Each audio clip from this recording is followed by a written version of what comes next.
मुंबईतील विक्रोळी टागोरनगर परिसरातील क्रांतीवीर महात्मा ज्योतिबा फुले रुग्णालयातील आयसीयू विभाग बंद असल्यामुळे रुग्णांचे हाल होत असल्याचा आरोप करत स्थानिक नागरिकांनी आज रुग्णालयाबाहेर जोरदार आंदोलन केले।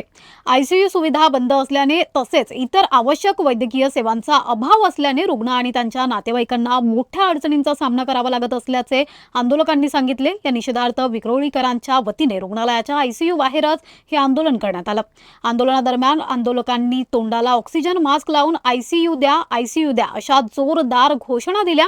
तसंच काही आंदोलकांनी आयसीयू बाहेर जमिनीवर झोपून प्रशासनाविरोधात आपला रोष व्यक्त केला।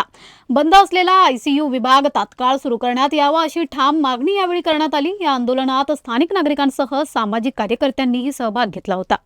विक्रोळी टागोरनगर मध्ये एक क्रांतीसूर्य महात्मा ज्योतिबा फुले रुग्णालय आहे। खरं तर हे रुग्णालय खूप मोठं होतं, 150 बेडचं होतं, पण मागच्या 2017 पासून ते बंद आहे। परंतु इथल्या नागरिकांच्या आंदोलनामुळे, डॉक्टर साहेबांच्या प्रयत्नांमुळे हे आता तिथले जे रुग्णालय आहे ते टागोरनगरला आणले। पण मागच्या 6 ते 7 महिन्यांपासून हे रुग्णालयाला आपण बघू शकता टाळा लावलेला आहे। अगोदर सांगण्यात आलं की आयसीयूचं रिनोव्हेशन आहे आणि आता सांगण्यात आलं की आयसीयू रिनोव्हेट झालंय पण डॉक्टर नाहीयेत।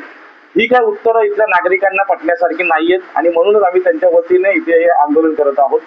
दुसरी प्रमुख मागणी अशी आहे की 10 रुपयाच्या केस पेपरमध्ये जिथे आम्हाला इथे ट्रीटमेंट मिळायची ते मागच्या 7-8 महिन्यांपासून इथले नागरिक याच्यापासून वंचित आहेत आणि आजूबाजूला जे प्रायव्हेट हॉस्पिटल आहेत त्या प्रायव्हेट हॉस्पिटल्समध्ये 25 ते 40 हजार अगोदर भरावे लागतात, नंतरच ट्रीटमेंट मिळते।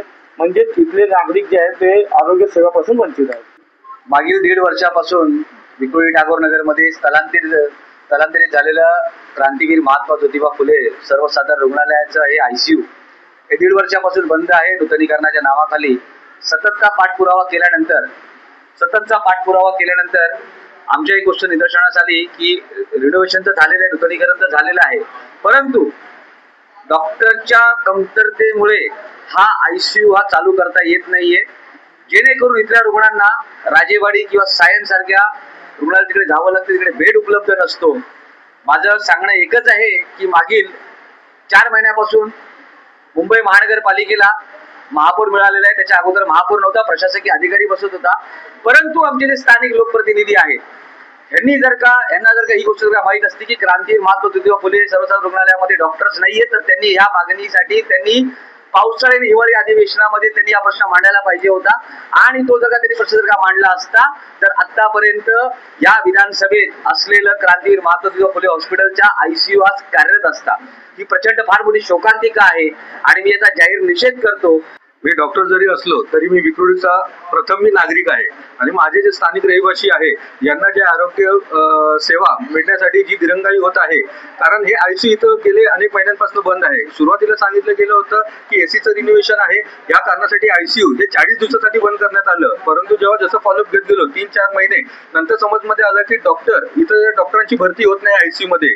मी आपल्याला सांगू इच्छितो की इथं डॉक्टर भरती होण्यासाठी MBBS आणि PGDMS या डॉक्टर्स लागत आहे आणि यासाठी माझी राज्य शासनाला, महानगरपालिकेला, नगरविकास खात्याला विनंती आहे की त्यांनी BMS BHMS जे आयुष डॉक्टर्स आहे आणि ज्यांचं PGDMS हे पूर्ण झालं आहे असे डॉक्टर्स सुद्धा आयसीयू मध्ये भरती करून त्यांना प्राधान्य देण्यात यावं, जेणेकरून डॉक्टरांची संख्या वाढेल आणि पुन्हा महानगरपालिकेला कारण देता येणार नाही की आमच्याकडे डॉक्टरांची संख्या नाहीये। डॉक्टर आहे, उत्कृष्ट डॉक्टर्स आहे। कोविडच्या वेळेला पण BMS BHMS BMS डॉक्टरांनीच चांगलं कोविड सेंटर सांभाळले होते। म्हणून माझी विनंती आहे की अशा आयुष डॉक्टरांना ज्यांचं PGDMS झालेलं आहे अशांना आयसीयू मध्ये भरती करण्यात यावं।